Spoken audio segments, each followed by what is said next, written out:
Howdy, mothballs. So, Trollz.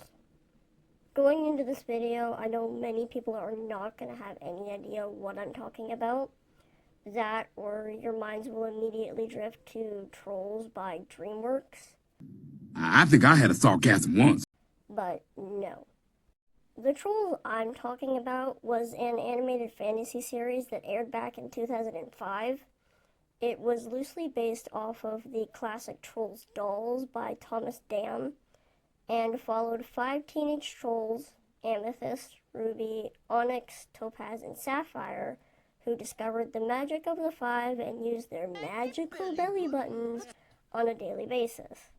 Together, these 5 girls tried to balance school, friendships, crushes, and everyday life while protecting their home, Trollzopolis, from the villainous Simon and his minion dog thing, Snarf.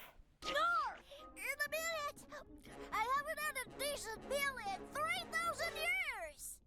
But the show was eventually canceled after one season of only 25 episodes due to low viewership and poor doll sales, which honestly I can't blame people for, because these dolls kinda sucked.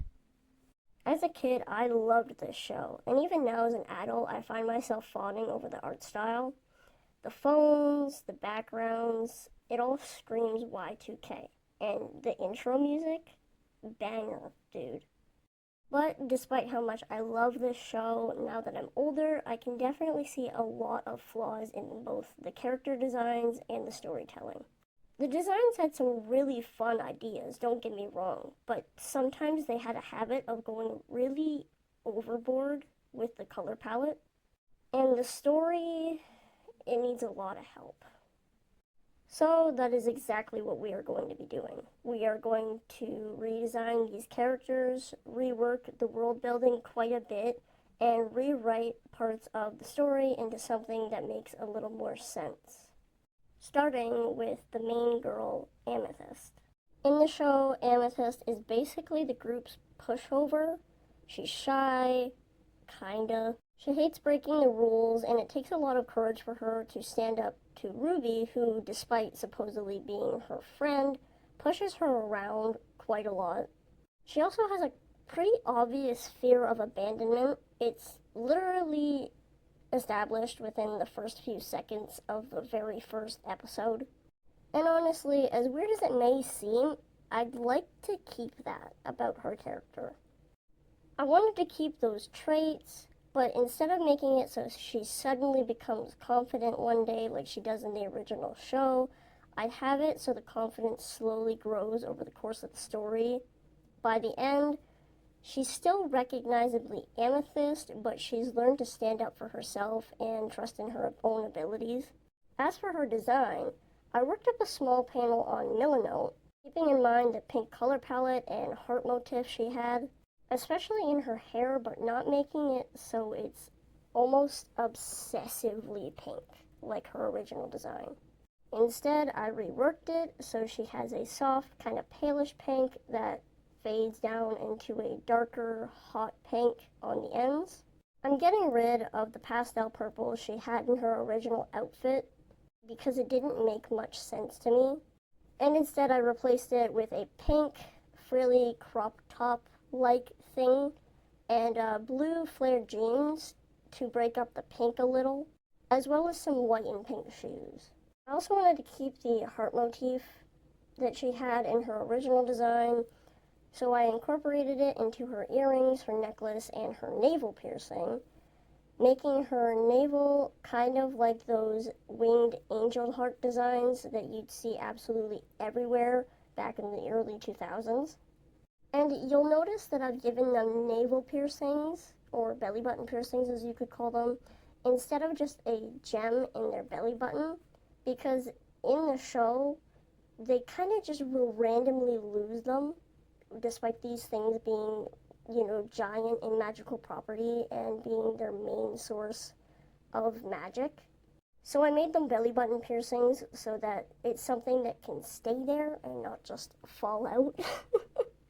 As well as I've added like a lore part to that but I probably won't talk about that into one of the later videos. Keep watching. And as for her magic, I've changed how magic works in this version of Trollz, and instead of them being able to cast pretty much any spell, each girl has a specialized, specific branch of magic that kind of correlates to their emotion. For Amethyst, I've chosen a protective, healing, and barrier magic since it reflects her gentle, caring personality and her instinct to put others before herself, even to an unhealthy degree. And that is Amethyst. She came out great, and I'm actually really proud of how everything came out about her. I love her top. I'm really proud of how the anatomy turned out in this video. That's something I've been practicing. And yes, the hands are a little wonky, but like, shut up, hands are hard. Anyway, moving on to Ruby. Ruby in the original show is the confident one of the group. She's loud, bold, and has no problem taking charge, but that confidence quickly turns into cockiness, and she often becomes bratty, selfish, hot-headed, overly sensitive, and incredibly impulsive. Which is again something that's established within literally the first ever episode of this show. However, Ruby does have some redeeming qualities. She's fiercely protective of her friends, has a big heart underneath all that attitude, and that's something I definitely want to keep. For her character arc, I was honestly thinking of something like Bakugo from My Hero Academia. Early on, he's aggressive, stubborn, and honestly kind of a jerk. But as the show goes on, he learns to understand his emotions better and becomes a better person without losing the intensity that makes him who he is. And honestly, that's something I want for Ruby. I don't want to remove her fire per se, I want to make her learn how to control it. Moving on to her design, I'm keeping the signature red color palette, but changing her hair completely. Instead of the giant star-shaped hair from the original show that she had, I wanted to lean more into the 2000s inspired Afro curl style with star-shaped pigtail pom-poms, her hair with a reddish tone with blonde bangs to add some minor contrast. I made her outfit this red and white jersey that she wears cropped up to show off her belly button jewelry, paired with baggy star-patterned jeans. I'm keeping her original star motif, as you can see, with her jewelry, her clothing, finishing the look with white and red shoes with these black stars on the side.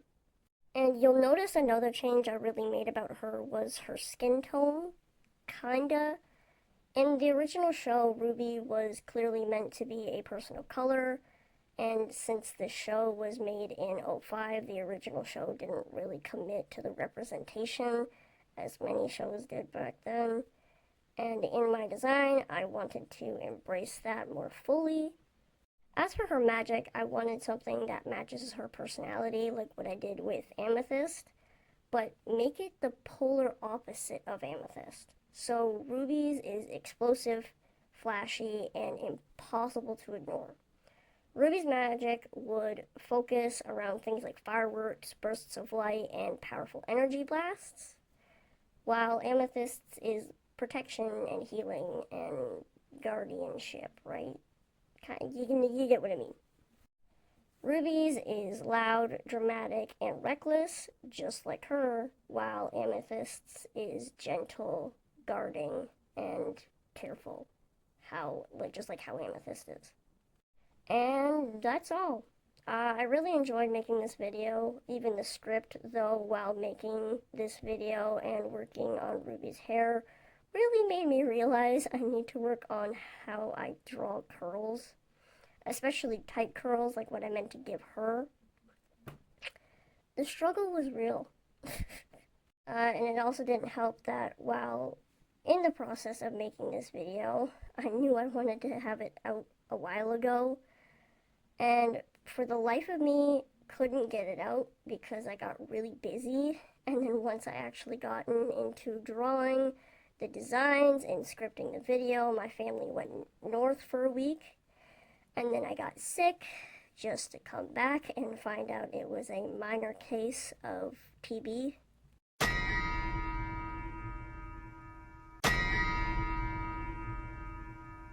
The gods just didn't want me making this video, I guess.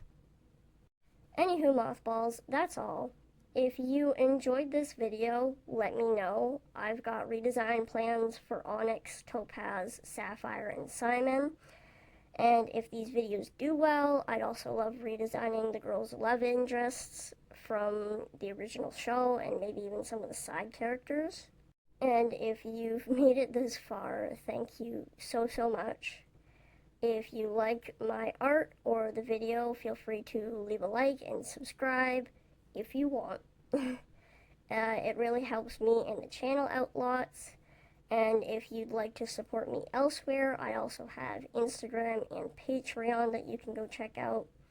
Patreon's only $10 a month. Once again, thanks for watching and have a wonderful morning, evening, or night. Bye-bye.